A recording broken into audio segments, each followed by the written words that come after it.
Hello everyone.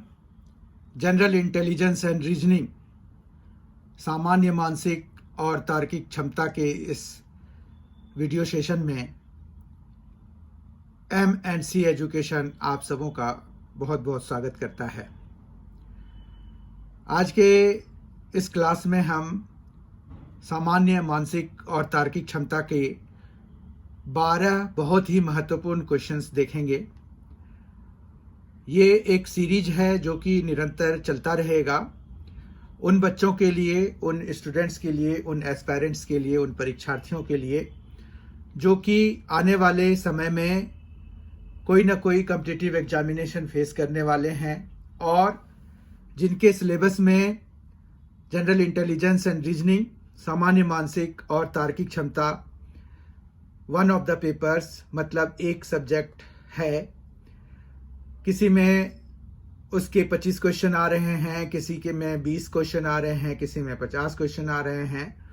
तो जो भी जिस भी हिसाब से है, यहाँ पर ये सीरीज निरंतर आता रहेगा और इसके 7 सेट्स ऑलरेडी आ चुके हैं। ये 8th सेट है। अगर आप लोगों में से किसी ने उन सेट्स को नहीं देखा है तो आप हमारे प्लेलिस्ट जो कि रीजनिंग फॉर कॉम्पिटिटिव एग्जामिनेशन के लिए बनाया गया है M&C एजुकेशन के द्वारा, उसे आप देख सकते हैं।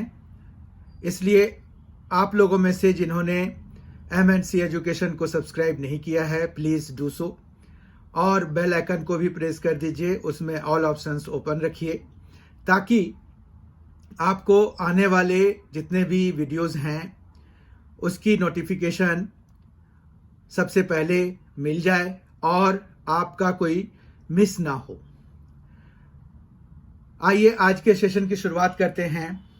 आज का पहला क्वेश्चन है, choose the best option to complete the following option. निम्नलिखित विकल्प को पूरा करने वाला सबसे अच्छा विकल्प का चयन करें।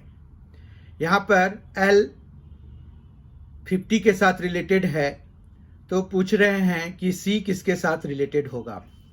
आप देखिए इस क्वेश्चन में L जो है 50 के साथ रिलेटेड है तो C किसके साथ रिलेटेड होगा।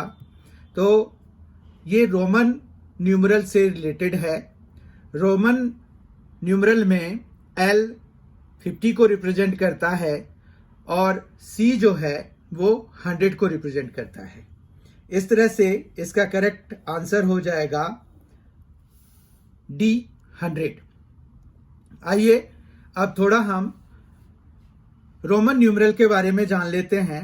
रोमन न्यूमरल में 1 के लिए हम जो है एक डंडी का यूज करते हैं या कई लोग इसको इस तरह से भी लिख देते हैं। 2 के लिए यही 2 डबल हो जाएगा, 3 के लिए 3 हो जाते हैं। फिर हमारे पास 5 के लिए जो है वहां पर V का इस्तेमाल किया जाता है। फिर 10 के लिए X का इस्तेमाल किया जाता है। फिर 50 के लिए L का इस्तेमाल किया जाता है।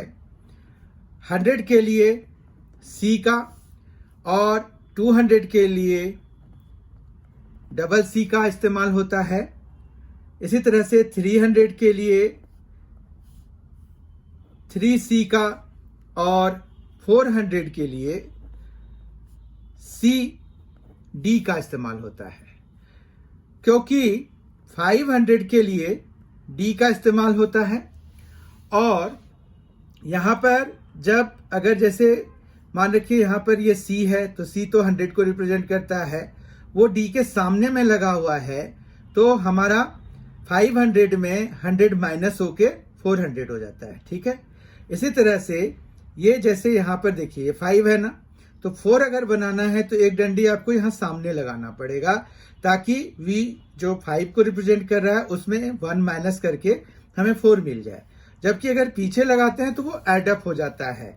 जिस तरह से अगर हमें 9 लिखना होगा तो 9 को हम IX लिखते हैं, जबकि 11 को हम XI लिखेंगे। समझ में आ रही है बात? तो यही सिस्टम रोमन न्यूमरल में चलता है। तो यहाँ पर जो C है वो 100 को रिप्रेजेंट करता है, जो D है वो 500 को रिप्रेजेंट करता है और m जो है 1000 को रिप्रेजेंट करता है। ठीक है, तो इस तरह से आपको आई होप कि लिखना आता होगा और थोड़ी बहुत जानकारी यहाँ से भी आपको प्राप्त हो गई कि रोमन न्यूमरल में हम आखिर किस तरह से चीजों को डील करते हैं। आज का दूसरा क्वेश्चन अब हम लेते हैं। दूसरा क्वेश्चन है, Jaya takes a big cube of which each face is coloured with green colour. She cuts the cube into 27 smaller cubes of equal edge length. How many cubes are there of which no face is painted? Jaya एक बड़ा घन लेती है जिसके सभी पक्ष हरे रंग के से रंगे हुए हैं। फिर वह बड़े घन को 27 छोटे आकार के घनों में काट देती है। तो ऐसे में कितने छोटे घन होंगे जिनका कोई भी पक्ष रंगा हुआ ना हो। अब देखिए, जब भी कटिंग वगैरह होगा तो यहाँ पर जैसे हम ये देखेंगे 27 स्मॉलर क्यूब्स में अगर बांट रहे हैं तो ये किसका क्यूब है, तो 3 का क्यूब है। ठीक है, तो ये जो 3 है वो हमारा n हो गया। और अब जो है हम एक फॉर्मूला लगाएंगे n-2 का क्यूब, यानी कि इतने नंबर ऑफ क्यूब्स निकलेंगे अगर हम किसी क्यूब को कट कर देते हैं इक्वल क्यूब्स में, स्मॉलर क्यूब्स में। तो जैसे मान रखिए कि हमने 27 स्मॉलर क्यूब्स में कर दिया तो उसके जो n है वो 3 हो जाएगा। तो 3 - 2 यानी कि 1 का क्यूब यानी कि 1। एक ही ऐसा क्यूब निकलेगा जिसके कि कोई भी साइड रंगे हुए नहीं होंगे ग्रीन कलर से। ठीक है, तो ये फॉर्मूला आपको ध्यान रखना पड़ेगा। तो इसका करेक्ट आंसर है C1, एक क्यूब ऐसा होगा। आई होप आपको ये फॉर्मूला भी समझ में आ गया होगा। अगर नहीं आया है तो कमेंट बॉक्स में जरूर लिखिए। I will try to explain it in other ways. Question number 3 पर आते हैं। क्वेश्चन नंबर 3 है आज का,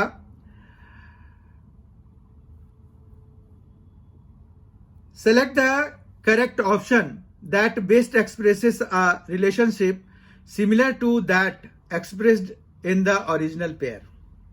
अल्फाबेट से है 26।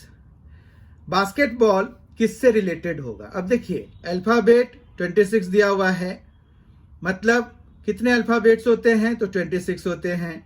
तो हमें यानी कि बास्केटबॉल के नंबर ऑफ प्लेयर्स यहां लिखने होंगे। ठीक है, वह सर्वश्रेष्ठ विकल्प चुनिए जो मूल युग्म में अभिव्यक्त संबंध के सादृश्य संबंध को सर्वश्रेष्ठ अभिव्यक्ति करता है। सादृश्य संबंध की सर्वश्रेष्ठ अभिव्यक्ति करने वाला हमें ऑप्शन में से चूज करना है और विकल्प में से सेलेक्ट करना है, चुनना है।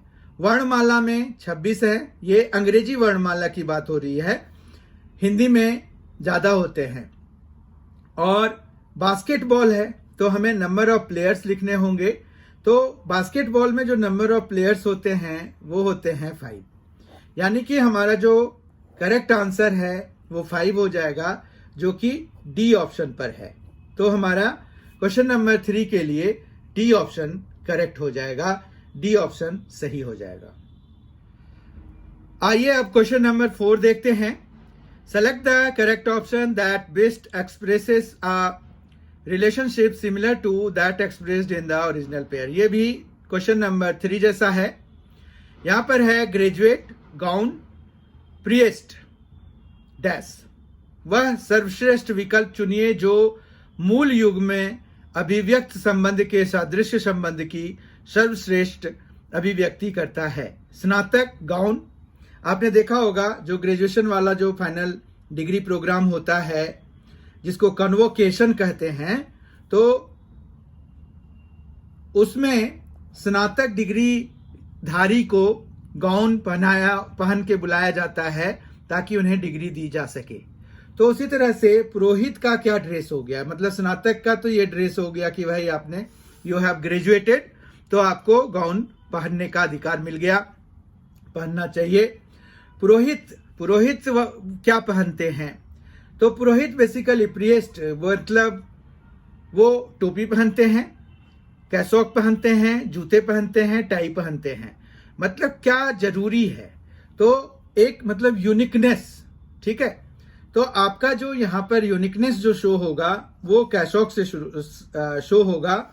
तो प्रीस्ट के लिए, पुरोहितों के लिए कैसॉक के साथ हमें जाना पड़ेगा, क्योंकि टोपी, जूते, tie they are general things, ये तो कोई भी पहनता है, ठीक है। तो कैसॉक जो है सारे लोग नहीं पहन के चलते हैं, गाउन सारे लोग पहन के नहीं घूम रहे होते हैं।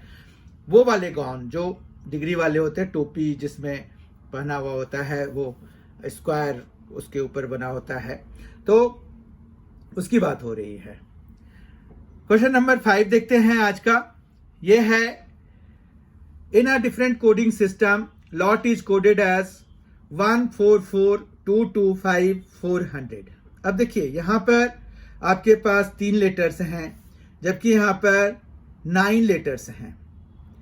तो सीधा रिलेशन तो इस तरह का है नहीं, पर अगर हम अल्फाबेट्स को लिख लें, मतलब ABCDEFGHIJKLMNOPQRSTUVWXY और Z लिख लें, तो यहां पर L जो है, आप देखिए कहां पर है। L जो है 12th पोजीशन पे है, ठीक है। L हमारा 12th पोजीशन पे है। फिर हमारे पास O है, O हमारा 15th पोजीशन पे है, O हमारा 15th पोजीशन पे है। और जो T है वो कौन से पोजीशन पे है? 16, 17, 18, 19, 20 पोजीशन पे ये T है, ठीक है।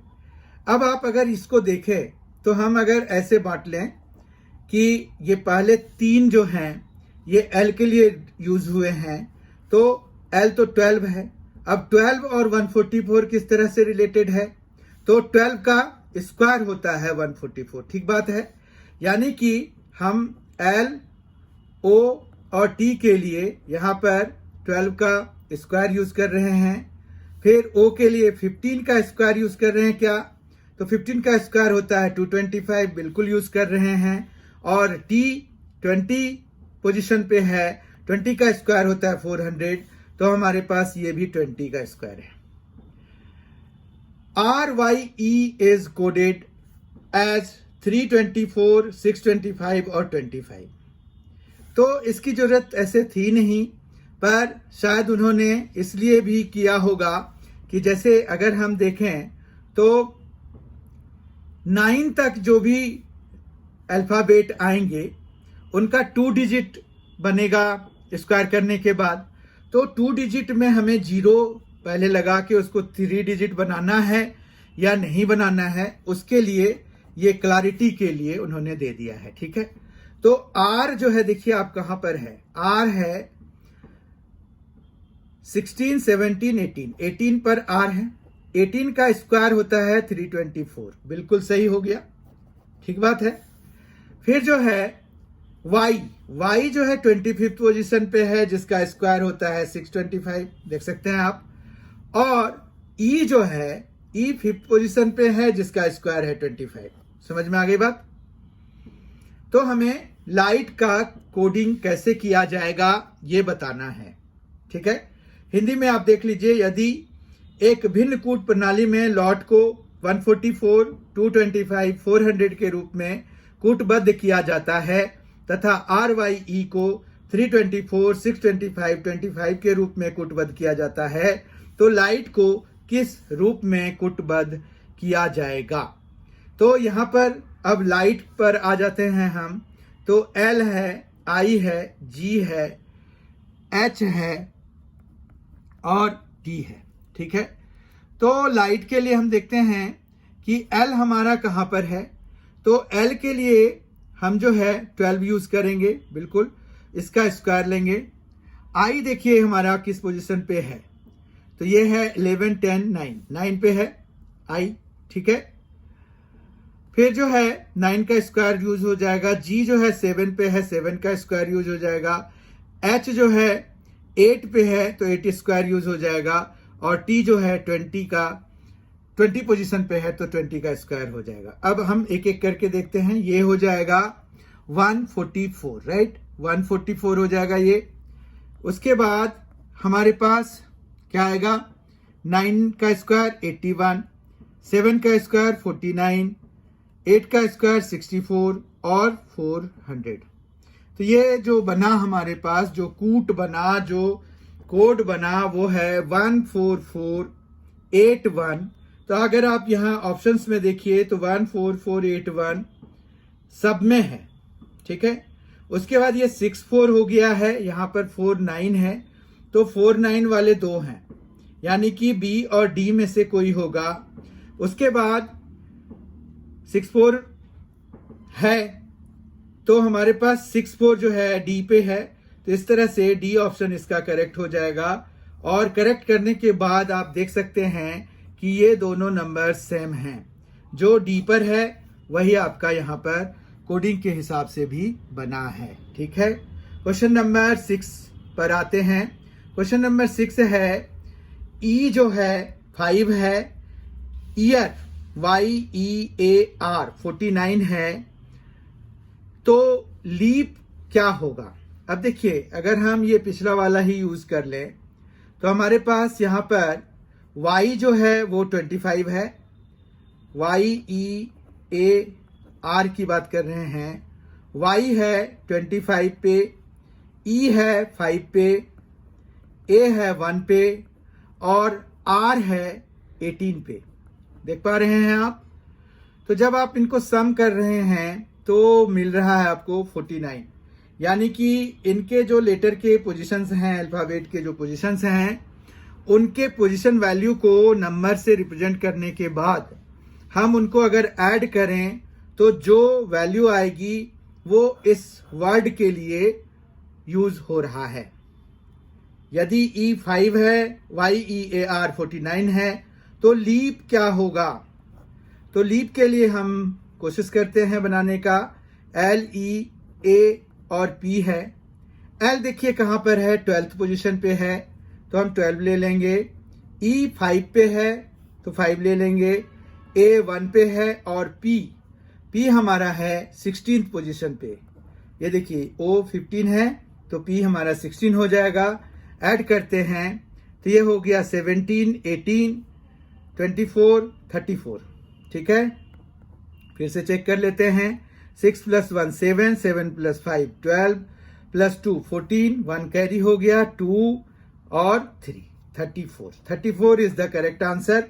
सो C will be the correct option for us, right. Question number 7 की तरफ जा रहे हैं अब। क्वेश्चन नंबर 7 है, find the number that will come at question mark. निम्नलिखित में कौन सी संख्या क्वेश्चन मार्क के मतलब प्रश्नवाचक चिन्ह के स्थान पर आएगी, ये हमें बताना है। यहां पर है 530। 530 से किस तरह से रिलेटेड है वो हमें ढूंढना पड़ेगा। तो देखिए 5 है तो 5 × 6 हो जा रहा है 30 के बराबर, ठीक है बात। तो हम इसको इस तरह से भी लिख सकते हैं 5 × 5 + 1, तो ये 30 हो गया। तो हम जो है 7 के लिए क्या कोडिंग करेंगे, तो 7 × 7 + 1, तो ये आ जाएगा 7 × 8 जो कि होता है 56। और इस तरह से इसके लिए डी ऑप्शन करेक्ट हो जाएगा, ठीक है। तो 56 बहुत ही इजी कंसेप्ट था यहाँ पर, मतलब ये हुआ है n × n + 1 के चक्कर में, ठीक है। जो भी आएगा वही क्वेश्चन मार्क की जगह पे होगा, राइट। क्वेश्चन नंबर 8 देखते हैं। क्वेश्चन नंबर 8 है, in a different coding system Banaras is coded as 726252 अब देखिए, अगर BANARAS, तो यहां पर B 7 है, A 2 है, N 6 है, A 2 है, R 5 है, A 2 है और S 4 है, ठीक है। तो क्योंकि ये देखिए A जो है 2 है, तो ये देखिए ए जहां जहां आया है वहां वहां ये 2 ही यूज हुआ है, ठीक है। बाकी चूंकि इनमें कोई रिपीटेशन नहीं है तो इसलिए वेरिफिकेशन नहीं किया जा सकता है इसका।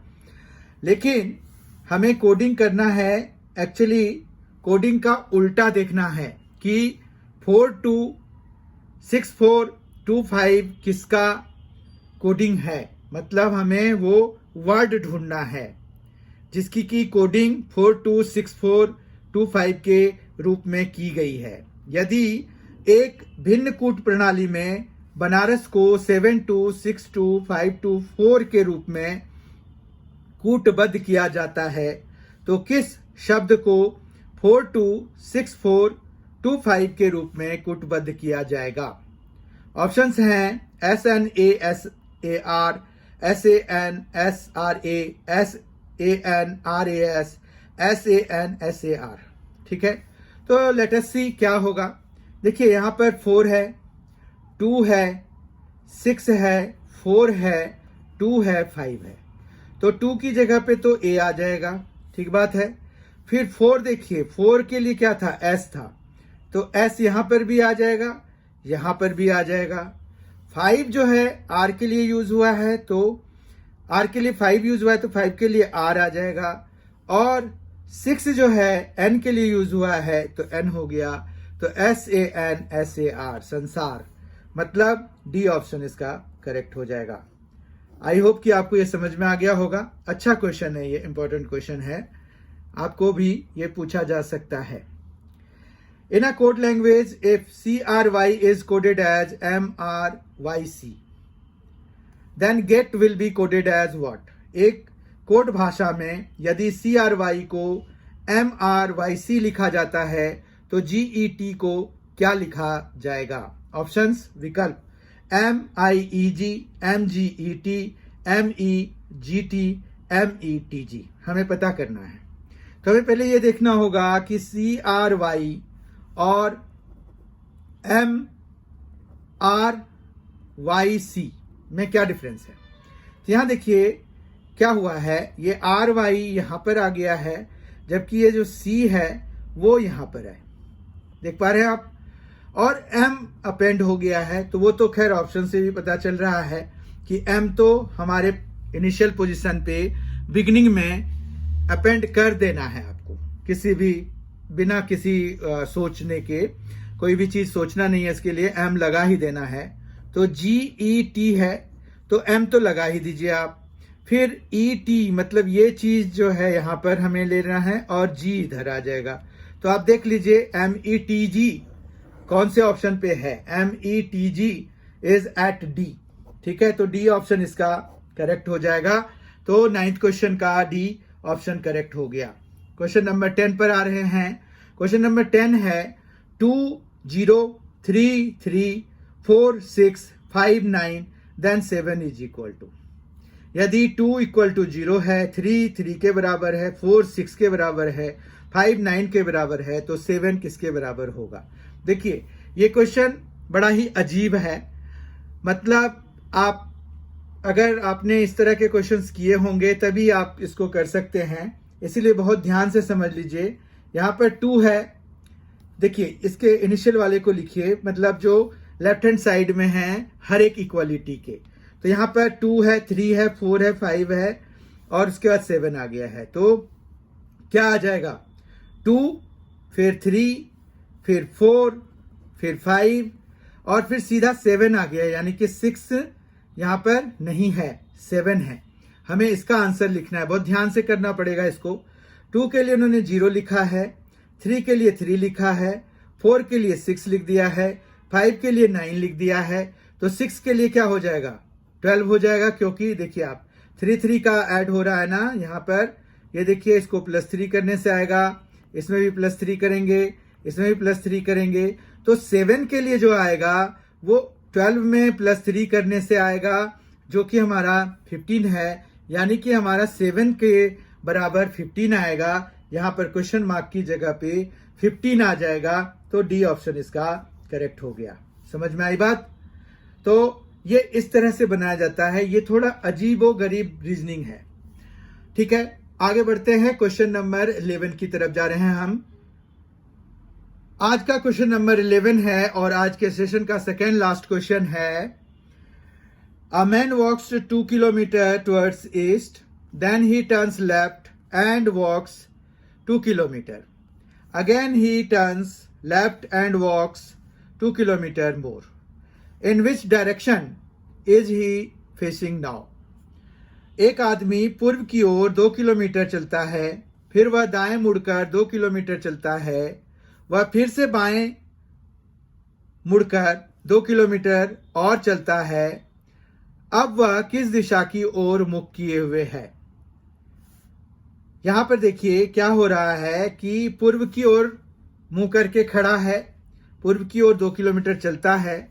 अगर किसी भी मैप में या खुद भी अगर आप कर रहे हैं तो ये चीज याद रखिए, इधर नॉर्थ होता है, इधर ईस्ट होता है, इधर वेस्ट होता है और इधर साउथ होता है। ठीक है, अब ये मैप का डायरेक्शन हो गया। अब वो आदमी जो है पूर्व की ओर 2 किलोमीटर चलता है, मतलब इधर को जा रहा है, तो हम ऐसे ले लेते हैं, ये 2 किलोमीटर चला। ठीक है, कोई दिक्कत नहीं है। फिर जो है वह बाएं बाएं मुड़ रहा है, तो बाएं मतलब ये अगर इधर को जा रहा है तो इसका बाएं हाथ इधर होगा, तो वो बाएं की तरफ ऐसे मुड़ेगा, मतलब वो अब नॉर्थ डायरेक्शन की तरफ चला गया। ठीक है बात, तो नॉर्थ की तरफ फिर से वो 2 किलोमीटर चला गया। उसके बाद जो है वह फिर से बाएं, अब यहां पर जो कोई अगर इधर से जा रहा है तो बाएं हाथ इसका इस साइड होगा, तो इधर को मुड़ के वो जो है 2 किलोमीटर और चल रहा है। ठीक बात है, तो यहां पर वो जो किलोमीटर चल रहा है उससे ज्यादा लेना देना नहीं है, क्योंकि हमें डायरेक्शन पूछा गया है। तो अब हम ये देख रहे हैं क्लियर कट कि वो ईस्ट की तरफ चला था, फिर वो नॉर्थ की तरफ चला गया बाएं मुड़ने के कारण, फिर बाएं मुड़ने के कारण वो वेस्ट डायरेक्शन में चला गया। मतलब जो अब वह किस दिशा की ओर मुख किए हुए है, तो वो जो है वेस्ट डायरेक्शन, ये देखिए वेस्ट डायरेक्शन है ना, तो वो पश्चिम दिशा की तरफ मुड़ा हुआ है, यानी कि इसका करेक्ट ऑप्शन हो जाएगा वेस्ट पश्चिम। ठीक है, आई होप आपको ये मैप और ये एक्सप्लेनेशन भी समझ में आ गया होगा। इसमें ज्यादा समय नहीं लगता है, बहुत आराम से बहुत जल्दी बन जाता है और गलतियां भी नहीं होती हैं इसमें। क्वेश्चन नंबर 12 है, choose the odd letter pair out. विषम अक्षर युग्म को चुनिए। ऑप्शंस हैं विकल्प RN, JG, UQ, NJ। अब यहां देखिए, अगर हम फिर से वही काम करें ABCDEF GHI JKLM NOPQRST UVW XY और Z।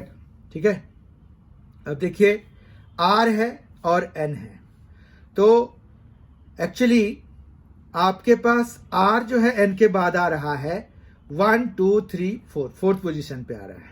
ठीक है, मतलब R में अगर 4 हम कम करें तब जाके N पे पहुंचेंगे, 1 2 3 4, फोर्थ। अब J और G के बीच में देखिए, J यहां है और G यहां है, तो इन दोनों के बीच में उतना डिफरेंस नहीं है। ठीक है, फिर आगे देखते हैं। अभी तो ये हुआ कि इनके बीच में तो 3 का डिफरेंस है, यहाँ पर 2 का ही डिफरेंस आया, मतलब 2 स्किप करके तीसरे पे हमें वो मिल रहा है। अब Q और U के बीच में देखिए, Q यहाँ पर है, तो U 1 2 3 4, तो ये इसी जैसा हो गया, मतलब ये फर्स्ट और थर्ड सेम हो गया। N और J सेम है क्या, वो देख लेते हैं। तो N हमारे पास ये है, तो 1 2 3, हाँ फोर्थ ये भी, मतलब 3 स्किप करने के बाद आ रहा है। तो ये इस तरह से A, C और D ये तीनों एक जैसे हो गए, तो यानी कि डिफरेंट कौन सा हो गया, B, J, G, क्योंकि उनके में जो है तीसरे पोजीशन पे ही G है, जबकि आपको यहां बाकियों में फोर्थ पोजीशन पे है, चौथे पोजीशन पे है। तो इस तरह से ये 12th क्वेश्चन, मतलब आज के सेशन का हमने आखिरी क्वेश्चन किया। आई होप कि आपको सारे एक्सप्लेनेशंस बहुत अच्छी तरह से समझ में आ गए होंगे। बहुत ही जल्द आपसे फिर मुलाकात होगी इसके रीजनिंग एंड जो तार्किक क्षमता है उसके सेट 9th के साथ। तब तक के लिए thank you so much and happy learning, happy watching और All the best for all upcoming examinations. Thank you.